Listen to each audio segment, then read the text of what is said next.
ಅಲ್ಲೇ ಇರ್ತದೆ, ಯಾರು ತಗೊಳ್ಳಲ್ಲ ಬಿಡಿ. ನೋಡಿ, ನಮ್ಮ ಕೃಷಿಯಲ್ಲಿ ಯಾವುದೇ ಗಿಡಗಳನ್ನ ನಾವು ನಡಬೇಕಾದ್ರೆ, ಯಾವುದೇ ಗಿಡ ನೆಡಿ ನೀವು ನಿಮ್ಮ ಊರಿಂದ 70 ಕಿಲೋಮೀಟ್ರ್ ಒಳಗಡೆ ಇರೋ ಗಿಡದಿಂದ ತರಬೇಕು. 70 ಕಿಲೋಮೀಟ್ರ್ ಒಳಗೆ, 70 ಕಿಲೋಮೀಟ್ರ್ ಒಳಗಿಂದ ತರೋಕ್ಕಾಗಲಿಲ್ಲ ಅಂದರೆ ನಿಮ್ಮ ಜಮೀನಲ್ಲಿ ತಗೊಂಡೋಗಿ ಇಟ್ಟುಕೊಂಡು 40 ಡೇಸ್ ಆದಮೇಲೆ ಪ್ಲಾಂಟೇಷನ್ ಮಾಡಬೇಕು. ಇನ್ನು ಯಾರು ನೆಟ್ ಕಟ್ಟಿರ್ತಾರಲ್ಲ, ಶೇಡ್ ನೆಟ್ ಕಟ್ಟಿರೋದು ಎಲ್ಲ ನಿಮ್ಮ ಅನುಭವನೇ ನಾನು ಹೇಳೋದು, ನಂದೇನಲ್ಲ, ಇದೆಲ್ಲ ನಿಮ್ಮದೇ.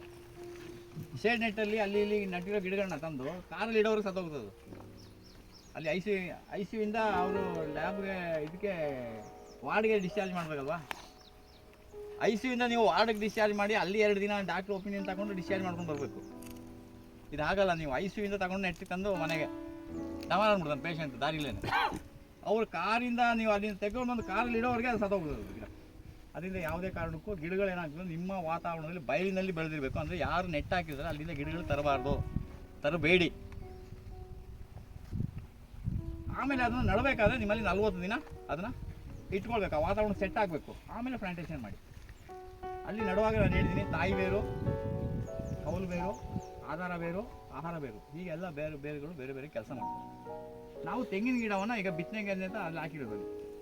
ತೆಂಗಿನ ಗಿಡ ನೀವು ಬಿತ್ತನೆಗೆ ಹಾಕ್ಬೇಕಾದ್ರೆ ಏನು ಮಾಡಬೇಕು, ಆ ಬಿತ್ತನೆಯನ್ನು ಆಯ್ಕೆ ಮಾಡಬೇಕಾದ್ರೆ ಆ ಗಿಡಕ್ಕೆ 40 ವರ್ಷ ತುಂಬಿರಬೇಕು, 60 ವರ್ಷದ ಒಳಗಾಗಿರಬೇಕು. 40 ವರ್ಷ ಫುಲ್ ಆಗಿರ್ಬೇಕು ಆ ಗಿಡಕ್ಕೆ, 60 ವರ್ಷದ ಒಳಗೆ ಆಗಿರ್ಬೇಕು. 60 ಮೇಲಾದರೂ ಆಗಲ್ಲ. ಇನ್ನೊಂದು ತಗೊಂಡು ಹೀರೋ ಮಾಡಿದಾಗ ಆಗ್ತದೆ, ಅಂದರೆ ಆಗಲ್ಲ. ಅದು 40 ಮೇಲೆ, 60 ಒಳಗಡೆ. ಆಮೇಲೆ ಆಲ್ರೆಡಿ ಆ ಗಿಡದಲ್ಲಿ 8 ರಿಂದ 10 ಗೊನೆ ಇರಬೇಕು. ನೀವು ಯಾವುದು ಬೀಜ ಆಯ್ಕೆ ಮಾಡ್ತೀರ ಗಿಡದಲ್ಲಿ 8 ರಿಂದ 10 ಗೊನೆ ಆಲ್ರೆಡಿ ಇರಬೇಕು. ಮತ್ತು ಆ ಗೊನೆ ಏನು ಮಾಡಬೇಕು ಅಂದ್ರೆ ಮಟ್ಟೆ ಮೇಲೆ ಕೂತಿರಬೇಕು, ಇಳೆ ಬಿಡಬಾರ್ದು. ಕೆಲವೆಲ್ಲ ನೋಡಿರಲ್ಲ ತೆಂಗಿನ ಗಿಡದಲ್ಲಿ ಎಲ್ಲ ಇಳೆ ಬಿಟ್ಬಿಡ್ದು ಹಿಂಗೆ. ಅದಕ್ಕೇನು ಕಾರಣ ಅಂತ ಆಮೇಲೆ ಹೇಳ್ತೀನಿ. ಇಳೆ ಬಿಟ್ಟಿರಬಾರ್ದು.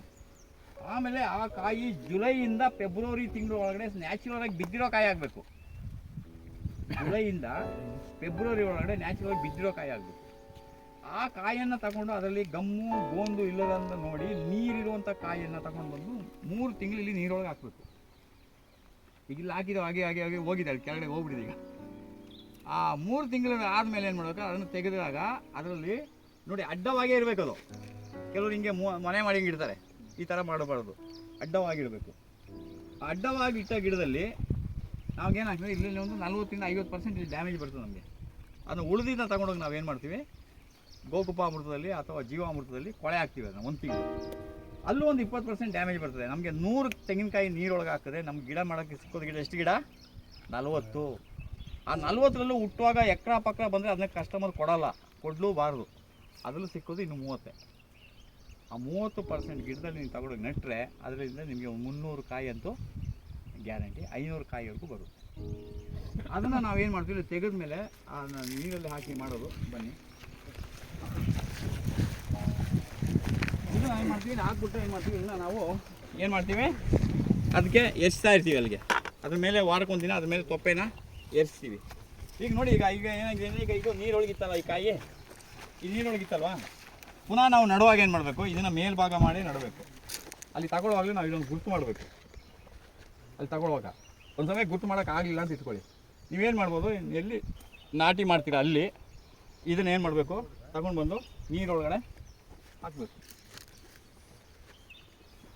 ಹೀಗೆ ನಡಬೇಕು. ಹೀಗೆ ನಿಂತಿದೆ ಅದು ತೆಂಗು. ನೀರಿನಲ್ಲಿ ಬೀಜ ಪ್ರಸಾರ ಆಗಿರೋದು. ಕೆಲವು ಬೀಜಗಳು ಪಕ್ಷಿಯಿಂದ ಪ್ರಸಾರ ಆಗ್ತವೆ, ಕೆಲವು ಗಾಳಿಯಿಂದ ಬೀಜ ಪ್ರಸಾರ. ಇದೆಲ್ಲ 4ನೇ ಕ್ಲಾಸ್ನಲ್ಲಿ ಹೇಳ್ಕೊಟ್ಟಿದ್ದಾರೆ ನಮಗೆ, ನಿಮಗೇನೋ ಮರ್ತ್ಬಿಟ್ಟಿರ್ಬೋದು.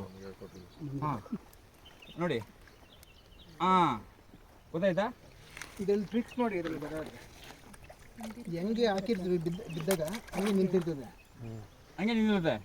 ನೀವು ಹಿಂಗೆ ತಗೊಂಡು ಬಂದು ಏನು ಮಾಡಬೇಕು, ಮಣ್ಣಲ್ಲಿ ಹಾಗೆ ಇಡಬೇಕು, ಹಿಂಗೆ ಇಡಬೇಕು, ರಿವರ್ಸ್ ಹಾಕಬಾರ್ದು ಅಂತ. ನೀವು ಗೊತ್ತಿಲ್ಲದೇ ಹಿಂಗೆ ಇಟ್ಟರೆ ಅದೇನಾಯ್ತು, ನೀವು ಇಟ್ಟಿದ್ದು ರಾಂಗ್ ಕಾನ್ಸೆಪ್ಟ್ ಅಂತ.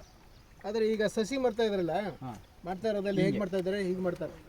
ಈಗ ಇದೆಲ್ಲ ಈಗ ಬರ್ತಾರೆ. ನೀವು ಯಾವ ತೋಟಗಾರಿಕೆ ಇಲಾಖೆಗೆ ಹೋಗಿ ಅವ್ರು ಹೀಗೇನೆ ಮಾಡೋದು. ಆದರೆ ಎಲ್ಲನೂ ಕೂಡ ನನಗೆ ತಿಳಿದಂಗೆ ನೈಸರ್ಗಿಕವಾಗಿ ಬಿದ್ದಿರೋದ್ರಿಂದ ತೆಗೆದು ಸಸಿ ಮಾಡ್ತಾ ಇರೋದಂದ್ರೆ ಇವರೊಬ್ಬರೇ, ಯಾರೂ ಮಾಡ್ತಾ ಇಲ್ಲ. ಎಲ್ಲರೂ ಹತ್ತಿಸ್ಬಿಟ್ಟು ಕಾಯಿನ ಕಿಳಿಸ್ಬಿಟ್ಟು ಫೋರ್ಸ್ ಆಗಿ ಮಾಡ್ತಾರೆ. ನೀವು ತೋಟಕ್ಕೆ ಹೋದಾಗ ನೋಡ್ತೀರಿ, ಇದು ಈ ರೀತಿ 100 ಕಾಯಿ ಅಲ್ಲಲ್ಲಿ ಬಿದ್ದಿರೋದು ನೀವು ಕಣ್ಣಾರೆ ನೋಡ್ಬೋದು. ನೀವು ಹೀಗೆ ಇಡಬೇಕು, ಹೀಗೆ ಇಡಬೇಕು ಕಾಯಿನ. ಹೀಗೆ ಇಟ್ಬಿಟ್ಟು ನೀವು ಹೇಗೆ ತಿರುಗಿಸಿ ಹಾಗೆ ಬರ್ತದೆ. ಗೊತ್ತಾಯ್ತಲ್ಲ? 100 ವರ್ಷ ಬರುವಂಥ ಗಿಡವನ್ನು ನೆಡಬೇಕಾದ್ರೆ 100 ಸಾರಿ ಯೋಚನೆ ಮಾಡಿ ಅಂತ.